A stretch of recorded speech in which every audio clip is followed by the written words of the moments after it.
Welcome to the Afterwords podcast, where each week we spend some time with a teacher from the previous weekend and talk about their message, talk about the passage of scripture they covered, and sometimes we get to talk about some things that didn't make it into the message. My name is Jason. I am joined by Hezekiah. How are you doing this morning? Fantastic. Great. So I want to start with a question that has really nothing to do with your message, but I was at the Saturday night service at Holt, and then on Sunday, because all four of our children were off doing things, Beth and I just stayed home and watched the service online. We don't get to do that very often. And I have to admit, I really didn't hear anything you said on Sunday because I just kept looking at the shirt that you were wearing. It had a cereal box on it, and the cereal was called Wordos. And so I have to just ask you what the story of this shirt. Yeah, so it's actually kind of cool. So me and the family went to New York, I don't know, a month or so ago. Sure. And we were walking around the Soho district, which is like the shopping district. And there's this guy on the street who was selling clothes. And like, I was just going to walk past him. I was like, you know what? Let me talk to him a little bit. And because I liked the shirt. And so I was like, hey, like, what's this? It was like his brand. Mm. And then after talking to someone for a bit, he was like, oh, where are you from? I was like, I'm from Michigan. He was like, oh, where at? And I was like, you probably don't know. It's Lansing. And he was like, no way, I'm from Lansing. And I was like, no way. And he was like, what side of town? And he's like from the east side where I live and everything. And so it was just kind of cool to see, like, out of all the millions of people in New York, that I met the one guy from Lansing who had a brand, and the shirt even said like 517 on it. Well, that's cool. So it's like his brand shirt, and I was like, I'll support you because you're from Lansing. Yeah. So it's cool. I thought it was very cool. I liked the shirt. It occurred to me because every time I come to work, I have to stop and think, do I have to record a podcast today because I have to care what I'm wearing? And I imagine that when you're teaching, the same thing is kind of true, especially at Holt. Yeah. Maybe less if you're teaching live at Rio or Westside. But when you're at Holt, you're like, this is going to be online forever. Yeah. I have to think about what I'm wearing. And I just thought the shirt was very cool. So if you didn't see that, you should go back and watch the service just so you can see the shirt. I spent a lot of time staring at it, trying to figure it out. I mean, at first we were like, I think that's a box of cereal. It was great. So the message was not about a box of cereal. The message was a little more complicated. And this was this could have been a very heavy topic for people. You talked about, essentially the question was like, what sets Christianity apart from other religions? Mm-hmm. And I think that you pretty much tackled that question head on.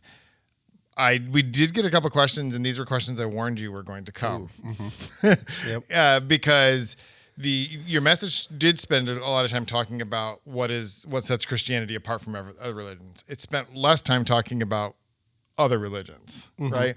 And so first, I guess I want to get to that, but I want to start with, you chose this passage in the book of Acts, Acts chapter 17, where Paul comes across this shrine to an unknown God, mm-hmm. and then he explains, like, you don't have, like, the God, you can know him and stuff. What was it about that particular passage that you're like, this is where I want to go? Well, I always think, like, when I write a sermon, there's like a conviction as like a preacher teacher that it has to be rooted in scripture. Mm-hmm. And so I was like, I could talk about this topic in like an apologetics type of way and talk about philosophies and religion, but I was like, where is this at in scripture that we can pull it out? And so I thought that was probably the most, at least for me, the easiest to pull out of, like, oh, this is real relatable. Like, Paul's in Athens is like this, people still know what Athens is, mm-hmm. Like they visit Athens, like a major, the Parthenon and everything's there. Like it's a hub of religion and philosophy. So I think it's there's a lot of like similarities of like us in today and like all the religions there are today in Athens. So yeah, and that's actually like really interesting. What were some of the parallels that you found in the experience that Paul was having in Athens compared to what it's like today for all of us? Mm-hmm. Yeah, I think again, I think there's a famous historian that says like it's easier to find a God in Athens than a man. And so I think it's just, they're open to other religions, but then there's also the great philosophers that came out of Plato and Socrates and all these people that are trained philosophically to, well-educated people who have different worldviews. And so I found it interesting that this is where Paul is like, let me tell you about Jesus. Because it to me, it's like, man, that's kind of scary. Like there's a lot of well-educated people here. There's a lot of people with just like a whole plethora of different religions that they follow, or at least worship some gods from every religion. And so this is the place that Paul chooses to be intentional about preaching the gospel and not being like shy about it. So, and sometimes I feel like that's like us today. It's like we're in a world that's, like I said, there's like 4,000 religions, like, and that doesn't even count like philosophies and worldviews that people have. And so to be in the middle of that can be almost intimidating. It's like, dang, I'm a Christian and you guys have like all these other beliefs. Like how do I navigate that? I think Paul gave us a good example there. Yeah. And he tells us, I mean, the other main character in this particular story, other than Paul, is Dionysius, right? And who was like pretty well set in Athens, right? Mm-hmm. Like he was a member of the council. He wasn't just. A lot of times we see in Scripture stories of, especially in the Gospels, of like the ministry Jesus is doing is he's relating to like a poor person or a person who's been set aside, and that's an important part of the gospel. But in this case, he was not any of those things, right? He was educated. He understood the stuff, and the story that we hear, like after Paul, where the story ends up going, is like he converted, right? He turned his back on all of those other things, and he ended up, and it feels like that's kind of an important piece of the story. The reason I bring that up is that the most common question that we got is, so does this mean that all the other religions are just either made up? That was one of the questions. Or like, what about my friend who is insert religion here? And those were things specifically that you didn't address, but I want to give you an opportunity to sort of address them. Yeah. The easy questions. Yeah. Right? We'll start right off with it. I think I wanted to stay away from calling out other religions, because I could have went the route of like, this is what Islam believes, this is what Buddha, but if there's 4,000 religions, I don't have time to, and I don't have time to learn every other religion either. You know what I'm saying? Like I'm, it's enough just reading the Bible and all of that. So I think the purpose of the way that I went about it is giving this list of what Paul lists about the God that we worship, and using that as almost like a gauge or a tool against other religions or worldviews. And I think with that in mind, I think there's a lot of things about other religions, and some stuff I don't know, like, but I do think that there is a set list of, and to me, it's like you have to think, even from the story in Acts, like there is a whole bunch of religions, philosophies that Paul encountered in Athens that were world famous. Mm-hmm. And Christianity was the unpopular one. And we see where Christianity is at today compared to those other religions. Like nobody's worshiping Zeus anymore. I mean, I don't know, there might be somebody, but we don't see it, right? There's not churches to Zeus in the United States, but there's a ton of Christian churches, and it's almost like you have to see like, what is it about this unpopular religion that came in, that Paul brought to these people that they didn't know anything about? What was it about that ended up taking off? It's really crazy to think about how insignificant Christianity was compared to other world religions, and philosophies and worldviews at that time in the first century, like in then seeing where it's at today. Like a lot of people think like, oh, Christianity was just like always around, or it's like was always super popular. Like no, like there's a lot of people that got killed for it. There's a lot of, and so I think just seeing some of those things, taking like I said, what Paul says, and just using that as a gauge against other beliefs and religions, I think that's a good tool. And you sort of talked about the like everyone has like this God-shaped hole. That's very campus life. Yeah. thing. That's great. And we see that in this passage. We also see that in the idea that there are 4,000, like people are looking for some, like human beings, even if they reject Christianity, like they aren't rejecting the need for having some kind of an explanation or some kind of thing. And we see that today. We see like spirituality. People don't even think of it as religion. They just like they have a whole new category, and it feels like maybe it's just a way of talking about the same thing. But I'm too stubborn to use all the words that people have been using for thousands of years. I don't know. And just talk a little bit about, in your both like in your ministry and in your personal life, like how you encounter people who are just seeking after some sort of meaning, some sort of spirituality, and yet are just either no one has told them the truth, or they are, because we live in a culture where people think that truth is completely knowable, but they think it's completely knowable in an intellectual way, not in a personal way. And the reason that I ask this is I think there's probably a lot of people who are listening who know people just like that, and they struggle to, how do I talk to them? Yeah. Yeah, and I think, and that's why I think it was intentional that the author of Acts put that the first people groups that Paul encountered were the Epicureans and the Stoics. Because again, even that way of thinking, a lot of people are very mind heavy, like the Epicureans.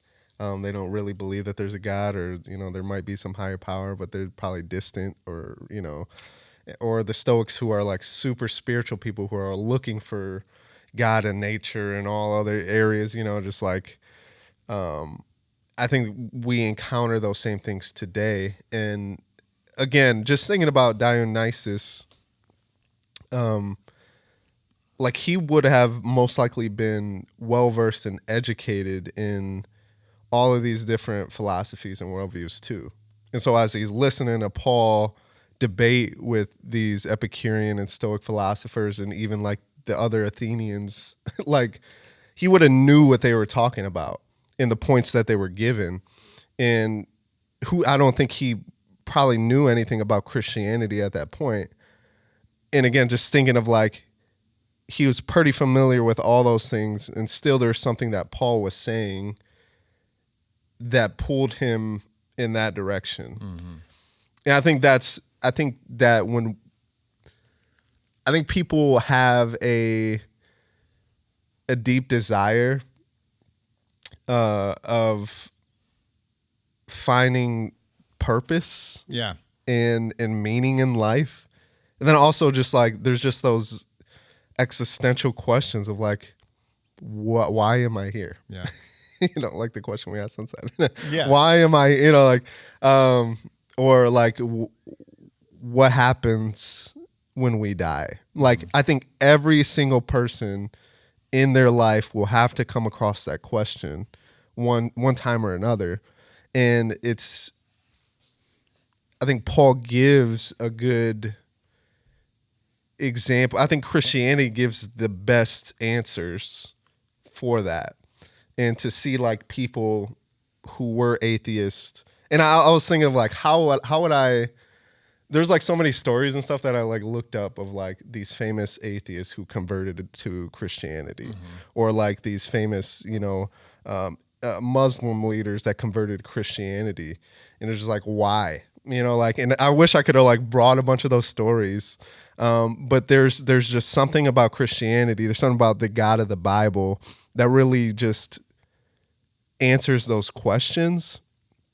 And like I said, but it's when we encounter people or friends or family that have varying beliefs, I think it's important that we enter it with grace, like I said, knowing that like what I say might not convert them, like there's like a reality that like they just might not even listen to what I have to say. But I think the way that you live, in the way that you talk to people, all of that's important. Right. Because people see that and they're like, why is he so nice? Or why is he, how is he so engaging in this conversation knowing that I believe something else? And I think there's just like a confidence that you hold as a believer, as a Christian, that helps to carry you through those things. And then also it's like a witness to people who believe other things too. Yeah. And the message was, I mean, honestly, as much about just evangelism as it was about other religions. Yeah. And I think what's hard for a lot of people to sort of bring to the surface, even though we know it at a deeper level, is that like everyone needs Jesus.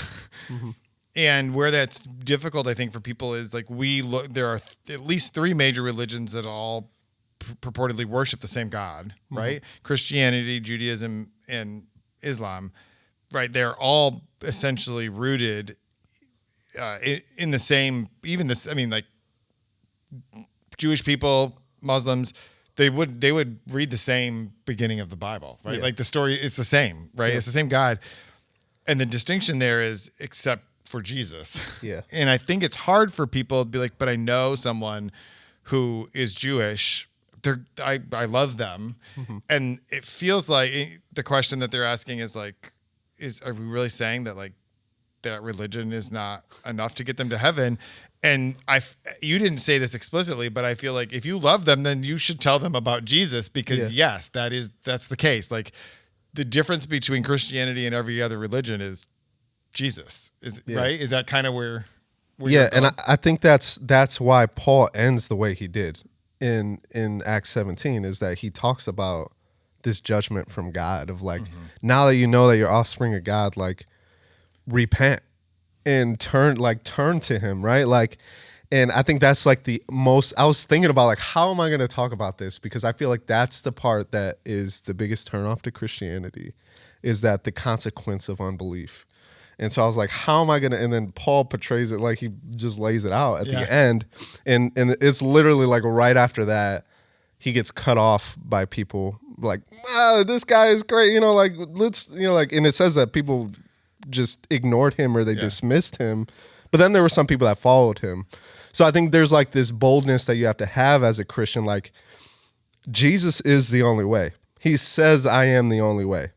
Like there's that truth, and people would be like, but that's so, like, you can't say that you're the only, like Christians say like this is the only way. And it's just like, yeah, that's the point, right? Is that Jesus came as the only way out of like our destruction, our self-destruction, as the propitiation of sin. Like Jesus is the only way. And that's why I mentioned it too. Like a lot of these other major religions, they mention Jesus. Like Jesus is a prophet in Islam. He's in one of the deities among Hinduism. Like he's mentioned in a lot of, like, people just kind of like adopt him because like, oh, this guy is like actually historically, there's a lot of historical documents about him. We can't really just ignore him. So they're like, we'll just add him into this mix. Jesus never points to, never mentions Muhammad. He never mentions Hinduism. Like he points back to himself every time. And I think that is also just like a good witness. Is just like all these other religions point to Jesus in some way, and Jesus just points to himself. It's just like, because he is the only way, right? Like everybody wants to take a piece of Jesus and to have him a part, because he's such an influential figure in history. His teachings were so like life transformative, but they want a piece of Jesus that is just like boxed in, right? And like you just stay in this area. And Jesus is like, no, like I'm the way, the truth, and the life. Nobody. Yeah, literally no one comes. Literally nobody comes. You to want the the Father. I'm telling you, the only way is through me, he says. Yeah, and so people ask that question like, well, can you get to find Jesus through other religions? I don't think so. I think you find Jesus by searching for him. I think I think in a way through other religions, you're searching for truth. In that way, you might find Jesus. Sure. By like testing out these other religions, be like, oh, this ain't it. This ain't it. But it's like when you finally try Jesus, I think that's like you will land on like, oh, this is what I've been searching for. Yeah. I felt like the passage in Acts. What occurred to me, just go with me for a minute, because I don't know if this analogy is actually going to work, but like these are people who are searching for God, and what they thought that meant is like, we're searching for meaning, we're searching for knowledge, we're searching for whatever. And Paul comes along and says, no, what you're searching for is a relationship, right? And that's the difference. And I feel like we don't always think about it that way intellectually, but it's like when people are, because human beings, the innate desire that we have is not just for meaning or for truth. It's for relationship. It's for connection. And it's why he says like, you can know him. I think about Elf and this, it's like Santa, I know him. Like, it's like we're searching for like that connection point. And it's like, there are a lot of people who very, very much want to be married. Being married is not like a desire for a joint bank account and a mortgage and, someone who's with bad breath who always wakes up next to you. It's a desire for that connection, to have that person. Same thing with kids. You have a young son. It's like, you're not desiring like a crib and dirty diapers and being up at night. It's like you're desiring that connection. Yep. And I think that the same thing is true when we think about spirituality and religion. It's like, you're not just searching for meaning. That God-shaped hole is designed for a person, and that person is Jesus. Yeah. I didn't go too far off the reservation, right? Yeah. No, I think that is 100% real. And again, it's like he's a guy that wants to get to know you. Again, I think that separates Christianity from all these other religions. Like if I could have just named all the religions that like, well, this one's crossed off here. This one, I would have done that. It might have been offensive, but it's true. Like it's like Paul's like, this is a guy that wants to know you. Like he wants you to search for him and find him, not just search for him, but to find him. Like he wants you, like he's near to you.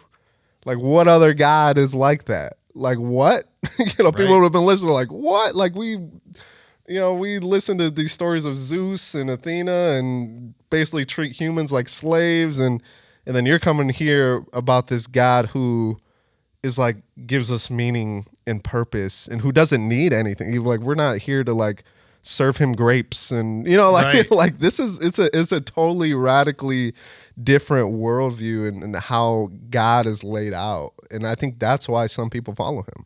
Yeah, and Paul even says, like, he's not a God who's served by human hands. Yeah. Right? Like, he even literally says that in here. So, I think another thing and this was a question that came in that I could have written this question down long before you ever gave this message. But this idea of, okay, isn't God kind of like mean or rude? Because there are all these people searching for him, and he's like, sorry, you're searching for me, but you didn't come through the right path. And it's like, but doesn't that defy the character of God? Wouldn't he want everyone who's searching for him? I would say, again, I think a lot of people, they try to make their own paths. Like, I think a lot of people know the truth. They know, like, Jesus is the way. And I think that they are uncomfortable with that. Mm-hmm. And there's almost like a fear from people of like, I don't know if I'm going to like take that step because I feel like I want to try to go this way. It's like, I want to work around this. And so I feel like there is, in a sense, not necessarily that God is, I feel like God is like, here's the door. You're really like, this is how he laid it out. He's like, through Jesus, here's the door. You have like access, relationship to me. you have, your offsprings to the king. Like like this, here's the door, and people are standing on the outside. Like, it's a weird door.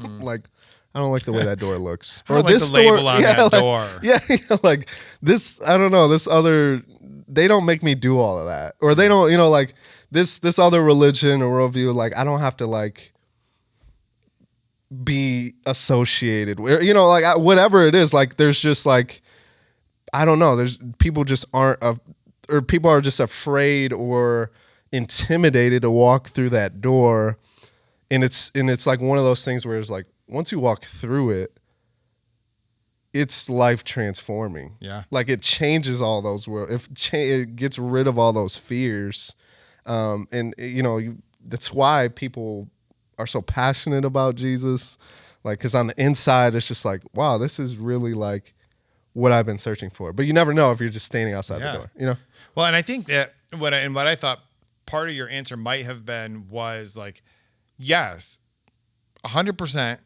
God wants for everyone to find him. Yeah. And so he made a way. Yeah. Like the truth is we couldn't get to him on our own. Yeah. We couldn't get to him through religion. We couldn't get to him through doing all the right things or whatever. So he made a way for us, and that way was Jesus. It's not like he wasn't, it's like he wasn't making it exclusive. He was making it possible, because without Jesus, it wasn't possible. It's like the alternative is zero. Like there's no other options, right? So he actually made there to be an option. And I think what happens is, like, just thinking about the metaphor you were using of like the door, we tend to think that what is true is dependent on like which religion we're following. It's like, well, these are the rules of my religion, so that's fine for you, but like I'm good because I'm following these rules. And I think what's like, and part of what Paul's saying is like, actually, no, like what's true is what's true. Yeah. God is who God is. And just because you believe something different doesn't change any of that. And the truth is that like, so God made a way for you to get to him. Yep. Is that right? Yeah. Yeah, exactly. I think 100%. I think that's, Paul lays it out, and it's just like, this is who God is. You've been searching for. He's like, you've been literally made an altar to an unknown God, and I love that that's what he uses, because he's like, I'm going to tell you who this unknown God you've been searching for is. Yeah. And I think that a lot of people they're searching, and they got other religions and things that they follow that just hasn't satisfied them. And I think Paul is talking to them today too, right? Like you've been searching for this, you've been praying to this unknown God. You know he's out there. You know that the truth is out there, and he's just like, let me tell you who he is. And then it's up to you now that you know, to take that next step into, finding him, or, getting to him. Yeah. So I have two questions. We'll get to the last one about anything you want to touch on that didn't make it in the message. But first, I think, because you talked about like the door, which I just think is a great, like he made a door, like he made it possible. And yet there are so many people who are turned off by the label that's on the door. Mm-hmm. And I think it's important for us to distinguish that there is a difference between the label of Christianity and Christianity, meaning following Jesus, right? Those are two different things, because a lot of people have a lot of baggage with the label of Christianity. And so the question that came in is, what can someone who is a Christian, how to have those kinds of conversations with people who are just completely turned off by the label, but those people still need Jesus. Yeah. Yeah, I think how Paul came into Athens and he used their language, he quoted their poets, like he wasn't afraid to be immersed in their culture. I think sometimes we get scared as Christians, as believers, to like immerse ourselves into, and this is not saying take on their culture or, believe what they believe, but become educated about where you're going, about what you're, like, who are you talking to? Like for me, like if I go out, I could be in the hood, in the streets, and there's a certain way, like I talk a little different. Certain things I don't say or I do say, compared to another context of where, so whatever context you're in, I think it how you speak, like be respectful, like don't, like I think a lot of people just going like, here's Christian, here's the Bible, like you need to believe, and people are just like, what are you talking about? Yeah. Paul comes in there, he's like, I know I can relate to you guys. He's like, I've read all your poets. Like I know, I'm familiar with your worldview. And I think that's something that a lot of people miss is like they want to be heard too. And so I think by Paul quoting their poets and by Paul, debating the way that they debate and using rhetoric the way that they use rhetoric, it was almost like, wow, so you know something about me, right? Right. And I think that opens the door of just like, wow, I'll listen to what you have to say now. Right. And I think a lot of people miss that point. Yeah, we were in Florida a couple of weeks ago or a month or so ago, and on the way down, we took the long way for various reasons, but we stayed a night in Savannah, Georgia, and in the morning we went to a park, and it was a Sunday morning actually, and there was like a very, very small worship service just happening in the park. And by worship service, I mean like we could hear singing off in the distance, and then we could hear some preaching. And I was like, this is really cool. And then we got closer, and I'm listening to the preaching. It was basically like, you're going to burn kind of thing.